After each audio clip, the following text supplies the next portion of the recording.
kailangan hindi mag-exist ng 80 volts yung voltahe dito. Kailangan hindi ka mag-exist. Kasi ito low rail, and then ito, pag series niya is magiging high rail na.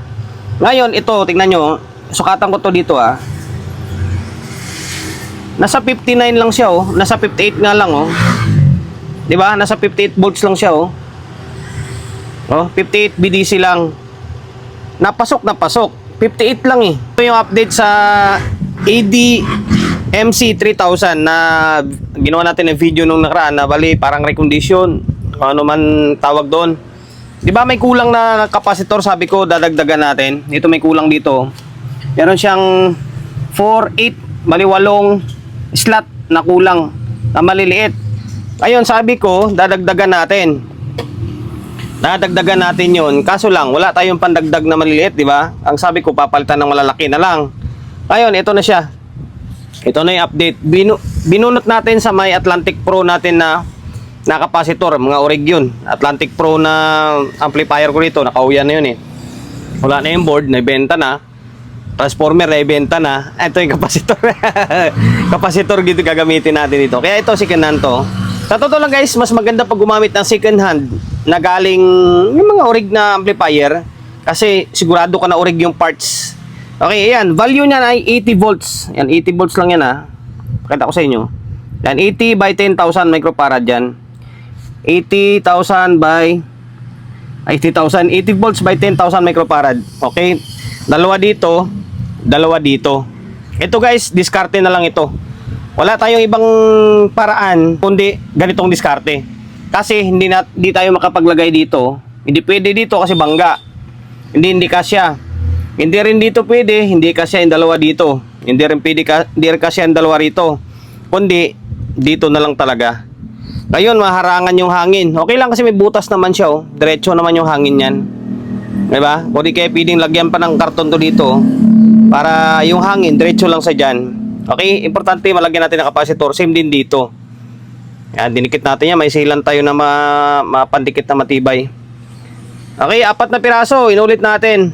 80 volts by 10,000 microfarad. Ngayon, sabihin nyo, hindi pwede yan boss kasi mababa. No. Ito, nag-check ako ng voltahe na pasok sa banga. Pasok na pasok. Alam nyo kung bakit lumubo yan? Siyempre maliliit Maliliit siya. Kaya hindi niya kayang i-handle yung microfarad sana. Okay? Ngayon, ipakita ko sa inyo na ang sabi ko ay pasok. Pasok na pasok yung voltahe. Okay? Kasi 85 volts yung stock nyo. 85 by 33. Pakita ko sa inyo. Mamaya na lang yung wiring. Sa voltahe muna tayo. Okay? Digital lang gamitin natin para mas accurate yung voltahe. Ngayon, natin. Ito guys, working na tong unit na to Bali, ako na lang to. Part 2 na lang kumbaga. Ayan. Ka-protect. Ayan, nag-normal na siya. Ngayon, digital gamit natin kahit baliktaran, okay lang. Magsasign lang naman yan kung negative, positive Ito, kailangan hindi mag-exist ng 80 volts yung voltahe dito. Kailangan hindi ka mag-exist. Kasi ito low rail, and then ito, pag series niya is magiging high rail na. Ngayon, ito, tingnan nyo, sukatan ko to dito Nasa 59 lang siya nasa 58 nga lang 'Di ba? Nasa 58 volts lang siya 58 BDC lang. Napasok. 58 lang Kahit nga pala yung 63 ko na voltahe pwede, pero alanganin ako doon. Ito talaga malalaki, sure ball to. Ayan nasa 58 lang 'Di ba? Nasa 58 volts lang. Dito, kailangan 58 lang din to dito. Kailangan din rin siya mag-exist. Yan, 58 din. 'Di ba? 58.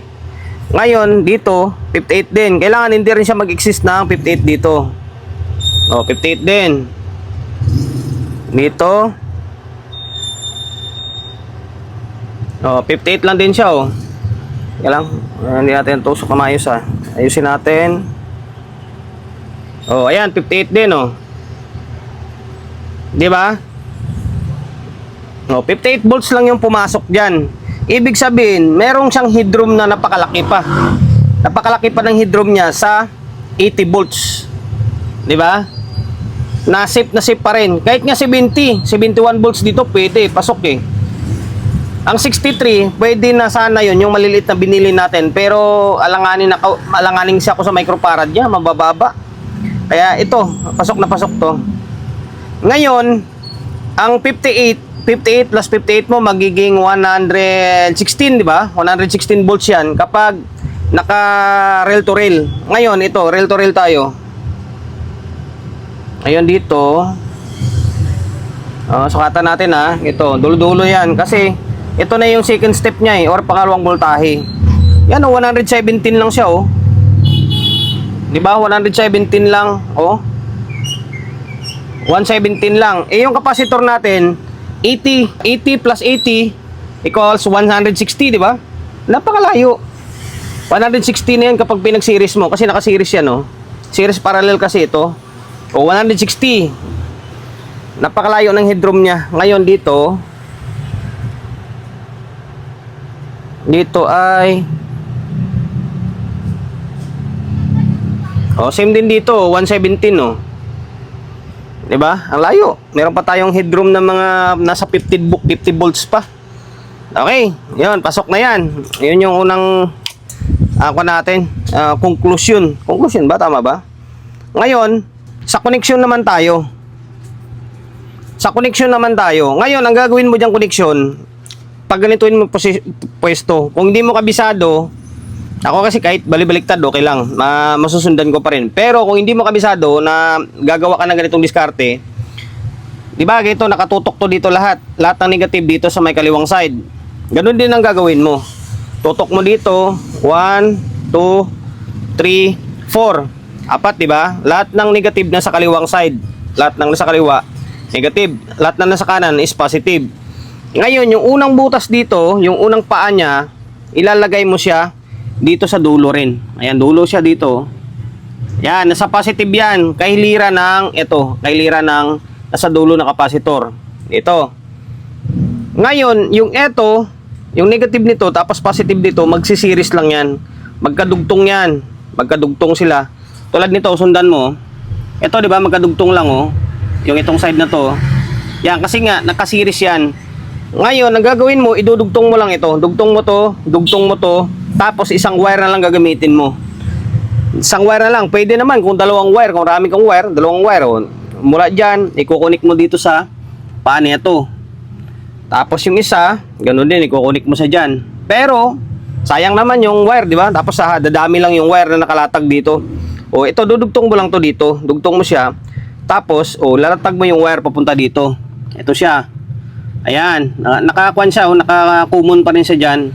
Magkakasama sila dito. Okay. Ngayon, itong dilaw na to, ito magiging ground. Magiging ground to. Center top. Kumbaga, yung dilaw niyan, pupunta siya dito. Ayan o. Makikita nyo sa gitna nito. Sa gitna nito. Yan, ground yan. Papunta dito sa itim na to. Kay lira sila, ground. Okay? Ayan, kompleto na siya. Yung dito na side. Ngayon, dako tayo sa may kabilang side. Ganun pa rin pwesto. Ang kasunod naman yan, ito, yung positive nito and then ground nito is magkakadugtong lang din yan. Magkadugtong lang yan. Ito nga siya dyan, oh. Ito siya, oh. Yan, ngayon, yung paa na to, o wire na to, ikukunik mo siya dito. Mapapansin mo, magkasama sila ng dilaw, di ba? Oh, magkasama sila ng dilaw niyan. Okay? Ngayon, eto, green. Oh, pagsamahin mo ulit to, kasi nga nakasiris yan. Pagsamahin mo, negative, positive, tapos papunta naman siya ulit dito. Ito naman na side na to, itong iliran na to. Ayan, dito siya, oh. Papansin nyo, okay? Tapos itong sa dulo, magiging negative side na ito. Negative side na ito. Okay, papunta naman siya dito. Ayan, ito to. Ito naman yung kailiran niya. Ito naman yung kailiran niya. O, dali lang sundan siya, di ba? Okay, kompleto na. Kompleto na yung capacitor natin. Kapag dinagdagan mo yan, kung 8 ang ipapalit mo dyan na maliliit, 3.3 plus 3.3, magiging 6.6 lang siya. 6,600 microfarad lang. Mas mataas pa yung dinagdag natin kasi 10,000 microfarad dito eh. Okay, ayan na, tapos na. Ganyan lang kadali ang magpalit nito. Inuulit ko guys, awkward man to tingnan, messy or bulky man to tingnan, wala tayong magagawa, kundi yun talaga ang pinakahuling option. Na di hamak mas matibay pa yan kasi malalaki siya eh. Okay? Sana nakapagbigay ideya tayo sa inyo. Ngayon, patugtugin ko muna bago natin siya takpan or tapusin yung vlog natin. Okay? Ayan, dalawang speaker. Naka-stereo mode tayo. Laptop natin gumagana. Yung nakakabit dito is isang mid-high, tapos isang bass. Okay, on natin. Ito, tatakpan ko yan mamaya ng adhesive. Ayan, para secure siya, matatabunan siya. Okay? Sa mga hindi nakapanood ng past na video natin dito, panoorin nyo na lang. Diyan lang yan sa playlist natin. Okay? Oh. Maka-copyright tayo. Okay na, hanggang dito na lang. Pahabain pa ba natin yung oras natin dyan? Okay, naway nakapagbigay ideya ulit tayo sa kahit ganitong klaseng video lang, di ba? Kahit sa ganitong klaseng video lang, naway nakapagbigay ideya tayo. Kung paano, tulad niyan, ang problema ka dyan, wala ka mahanap na pamalit niyan, palitan mo ng ganito kalalaki, eh, yan ang koneksyon, di ba? Okay, dahil umabot ka sa part ng video natin na ito at hindi ka pa nakapag-subscribe dyan, baka naman pakisubscribe ng YouTube channel natin. Pinutin mo yung subscribe, pinutin mo yung bell button, select mo yung all. Ngayon, kapag napindot mo na lahat yan, mano-notified ka kapag meron tayong upload na video. Okay, nag-upload tayo ng video 1 beses, 2 beses kada araw. God bless and then peace atin lahat.